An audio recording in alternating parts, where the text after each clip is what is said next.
Y seguimos con el debate y con lo que tiene que ver con la reforma previsional. Había dejado yo unas preguntas, no sé qué opinan ustedes, 82% móvil, si es posible, en la Argentina volver a eso y el tema del equilibrio entre salario y jubilación. Te digo dos cosas. Primero, Eugenio hablaba de partir del principio, de las bases. Hoy el primer paso que se está dando es, o por lo menos desde el Ejecutivo, están bajando la idea de que homogeneizar las distintas cajas, que no haya grandes diferencias en las distintas cajas en los regímenes provinciales.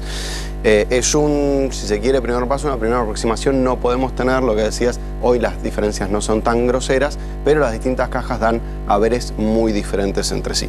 Y en realidad el problema de base que tenemos que atacar, en mi opinión, es hoy el trabajo negro en los activos o las moratorias en los jubilados. Nosotros tenemos un sistema teóricamente en el cual aportamos para jubilarnos y 90%, entre el 70 y el 90% según el periodo de la gente se jubila con haberes mínimos que no responden a la jubilación.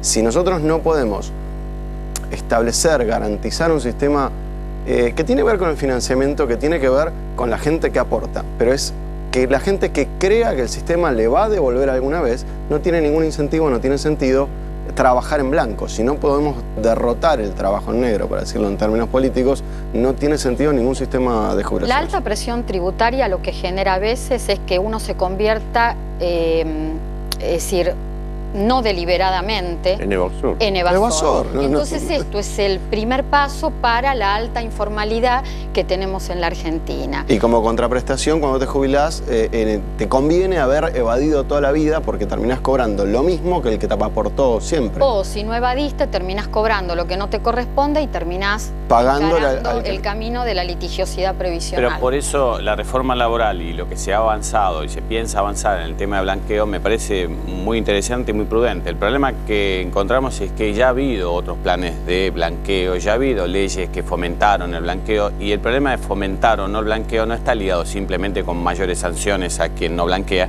sino con fomentarlo de manera efectiva. O sea, nadie hace nada sin pensar que del otro lado va a haber una respuesta. Entonces nadie pone dinero en una bolsa que no tiene un destino cierto. Por eso creo que la estructuración de un esquema donde los fondos queden realmente, y la palabra suena fea porque nos remonta a otros momentos, blindado, aislado de otros destinos, que eso es lo que le preocupa a quien contribuye, que piensa que tira en una bolsa que luego va a ir a cualquier lado según los déficits o necesidades nacionales o verbigracias provinciales. Con el tema de los índices y el tema que nos preguntabas respecto... El equilibrio. El tema sí de la movilidad, la cuestión de la movilidad. Ustedes saben que el 82 es un número que alguna ley puso que casi nunca se pudo terminar de cumplir y que estaba ligado a tratar de ser el 100% menos lo que se deja de percibir, o mejor dicho, lo que se deja de aportar porque ya no se está más en actividad. Bueno, ese esquema ha tenido siempre dificultades, viene chocando necesariamente con todo un sistema de actualización del haber previsional. Y esa forma de actualización tiene que ver con índices. Y ahí viene una discusión que en el fondo es la discusión de fondo, que está relacionada ¿con qué? Con que si yo tomo simplemente la movilidad tomando en cuenta que el haber se ajuste a lo que es el haber de un activo, que es una forma de hacerlo, que pareciera la forma más justa, pero también por el otro lado tiene que ver con la posibilidad de los ingresos del sistema previsional. Claro. Entonces, los índices en general toman las dos cuestiones. Y en esa doble cuestión, la mayoría de las veces se tiende a pensar, bueno, ¿a qué le damos prioridad? ¿A la cuestión de los ingresos o a la cuestión de las necesidades? Por supuesto que la necesidad tiene que priorizarse, pero para que la necesidad se cubra, tenemos que ver de dónde salen los ingresos. Y los ingresos hoy, y volvemos a lo impositivo, están desordenados. Están desordenados. Hay algo que a mí me hace ruido, que la verdad que me molesta bastante, que yo lo dije ya, lo vengo diciendo desde hace un tiempo, es que yo estoy absolutamente convencida que en la Argentina hace falta una reforma tributaria, laboral y previsional integral para que se terminen los parches, los agregados, todo esto que estuvimos hablando desde que empezó el programa. Pero me molesta que cuando se instala el tema de la reforma previsional en cualquier discusión, se empiece a discutir y nos quedemos en el tema si la edad tiene que aumentar o no tiene que aumentar. ¿Por qué? Pues si hay otras prioridades, hay cuestiones más importantes. Aparte, claro, la edad en este contexto de país, con este mercado laboral, con esta presión, tributaria, es imposible aumentarla. No, pero a la edad es la frazada corta. Si tenemos jubilados, activos que van a trabajar hasta más tarde, estás impidiendo el ingreso de gente joven al mercado laboral. Pero precisamente, Adrián, lo que denota esto es un primitivismo en el pensamiento político argentino. Y esto es trasladado, cuando los decisores sociales tienen un pensamiento primitivo, se traslada al ciudadano común, porque se ponen en agenda cuestiones que son secundarias, superfluas y evitan o enmascaran la verdadera discusión que hay que entablar y el verdadero contrato que hay que reformular. Claro, no entramos, pasan las semanas y no entramos en la verdadera discusión, porque yo no sé si a ustedes les pasa, pero a mí me pasa que yo estoy por la calle, la gente me para, ¿y qué me dice cuando me quiere hablar de reforma previsional? ¿Es cierto, Clara, que van a aumentar la edad? Nadie me para y me dice, Clara, ¿es posible que algún día cobremos algo que tenga que ver con lo que nos corresponde? Sí, y más que lo que corresponde, y lo decía muy claramente Jorge, nosotros tenemos que ver que acá parte del ingreso para el financiamiento del sistema proviene de lo que van a aportar todos los ciudadanos, por lo cual ese contrato social excede que arreglemos con los sindicatos por un lado, que arreglemos con los políticos por el otro, porque todos los ciudadanos van a ver que parte de lo que consumen, de lo que trabajan, de lo que aportan, va a ese sistema. Por lo cual yo no veo en realidad la envergadura en los decisores sociales para debatir esto. Entonces, ¿sabés qué se termina haciendo, Clara? Se termina discutiendo una ley, de las cuales tenemos tantas y de las cuales nos dedicamos a violarla sistemáticamente como violamos la Constitución. Pero de todas maneras hay algo que es importante. Han pasado los tiempos. Hoy por hoy la forma de determinar cuántas personas aportan, qué nivel de ingresos tienen, qué necesidades tienen, es mucho más fácil de alcanzar que quizás en otro momento donde uno tenía limitación y para saber cuál era el salario promedio se limitaba a ver qué pasaba en las paritarias. Y hoy por hoy hay una posibilidad que son las declaraciones juradas que se utilizan hoy de todos los empresarios. Cruce de datos permanentemente de los distintos organismos. Y entonces, una de las cuestiones que el gobierno sostiene para decir se puede aumentar la edad es que la verdad, dice, cada puesto que se pierde, dicen ellos, cada puesto que se pierde, digamos, por el que se jubila, no es reemplazado por un joven que hace el mismo trabajo, porque como el trabajo ha cambiado, ya no es la misma gente. Ahora, ¿eso es una sensación o es un dato concreto? ¿Cuántas personas están en condiciones de jubilarse que pueden ser reemplazadas? ¿Y qué ingreso tienen, qué impacto tienen en el sistema general? Sí, y aparte hay que tener en cuenta otra cosa, Jorge, la expectativa de vida ha aumentado. Por eso digo, tenemos leyes que no van acorde a la realidad actual. Sí, a veces, ¿sabés lo que pasa, Jorge? Esto hay que completarlo, y me parece que de eso falta muchísimo, con qué se opina sobre los derechos del sujeto, ¿no? Digo, acá realmente lo que ha sido la jubilación a través de décadas es un rifle sanitario.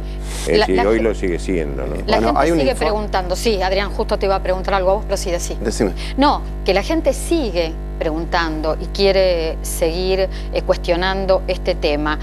Ley de movilidad en el año 2009.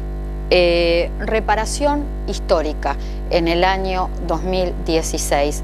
¿Bajaron la litigiosidad? No, realmente no.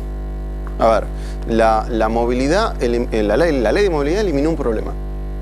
Y hay algunas prestaciones que están bien otorgadas y no tienen y son correctas. Voy a dar un ejemplo sencillo: pensión por fallecimiento, retiro por invalidez, que toman los últimos 5 años, el que estaba activo y tiene una invalidez hoy, tiene los últimos 5 años bien calculados. Fue corregido de 2009 en adelante.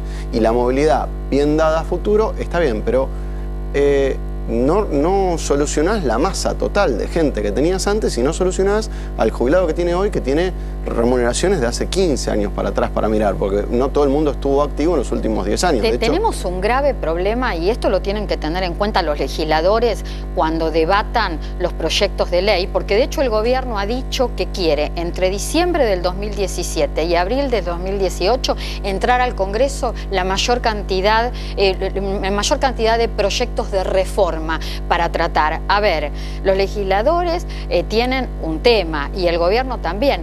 ¿Cómo solucionás el desfasaje para atrás? Bueno, no hay un solo planteo que va a solucionar las cosas para atrás. Y te digo dos cosas preocupantes. Una, no hay un debate social. Va a ingresar un proyecto de ley, si se quiere, que lo debatieron 20 ignotos que no conocen, que no sabemos de qué están hablando. La comisión debería ser una comisión abierta, con objetivos de comunicación. A ver, Basavilbaso ha repetido hasta el hartazgo que todavía no se organizó formalmente la comisión que ordena la ley. ¿Y para cuándo? ¿Para cuando esté el proyecto de ley?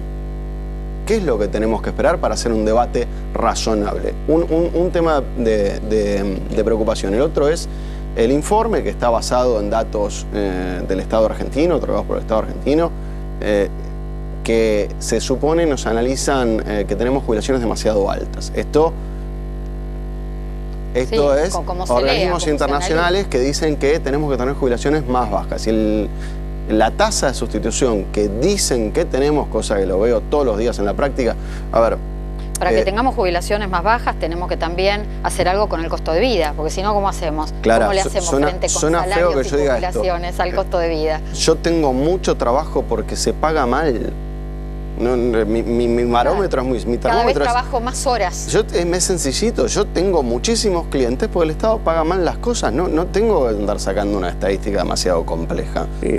Y los que no están en litigio igual se mueren de hambre. Los que llegan en el litigio es un pequeño porcentaje. Jorge. Pero es cada vez mayor la consulta. Perdón. La tendencia a niveles internacionales es que nos dicen que bajemos a un 50% del salario. No son tasas que la Argentina, desde la presunción, ese famoso 82%, ese conocimiento social, no digo que tenemos que llegar al 82%, yo creo que la tasa tiene que estar cercana al 70%, pero real, pero que nos la bajen al 50% creo que sería insoportable por la sociedad.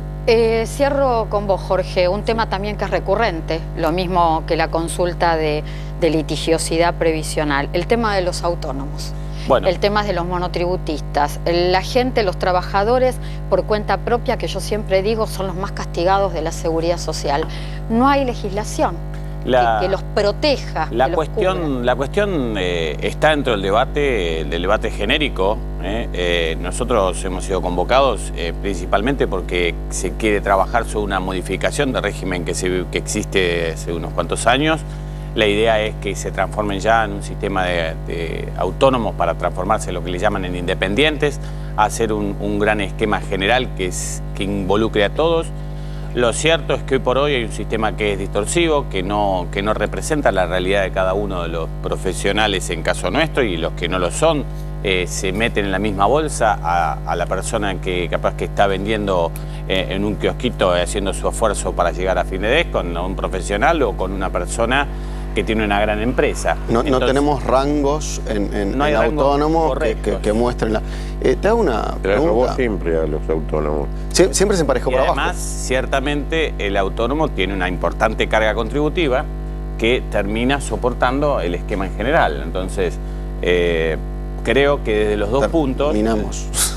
Terminamos sosteniendo todos en conjunto. Entonces, me parece que tenemos que buscar una alternativa seria y ordenada para poder salir de esto, ¿no? Perdón que use tanto la palabra ordenada, pero la verdad es que me parece que lo que está faltando es un orden, porque la única forma de satisfacer necesidades es ordenarnos. Si yo pongo a todos los que necesitan en la fila y le doy todo al que primero llega y a los de último en la fila no le doy nada, y esto un poco está pasando. Eugenio Semino, gracias Jorge Frega, gracias muy especialmente, que otro día lo contamos. Gracias Adrián Trócoli.